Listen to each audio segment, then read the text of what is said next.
Assalamualaikum teman-teman, жастарга. Teman-teman, эгер үйдө газа блок менен салдырам десеңиздер, бир нерсеге жакшылап көңүл буруп коюш керек да. Мына карабайсызбы? Ар бир карасаңыздар, ар бир кирпичте трещина бар. Ар бир кирпичте. Трещина жоқ кирпичте. Эми элестетиңиздер, мына караңыздар эми.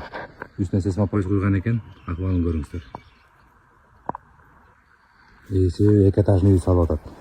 Эми бул үстүнө да кар түшөт, дагы ремонт кыласыздар, эмне деген тондан көтөрөт. Биз дайым айтып келебиз, эгер ушундай газоблок койдурам десеңиздер, биринчи колоннаны жакшы кылып токуп куюп алыш керек биринчи. Анан кийин газоблок менен коюп койсоңуздар жакшыраак болот. Анан газоблоктун үстүнө мондай болгон сейсмополисти куйсаңыз, бул үйдү эми Кудай сактасын, эртең тирөө эмес.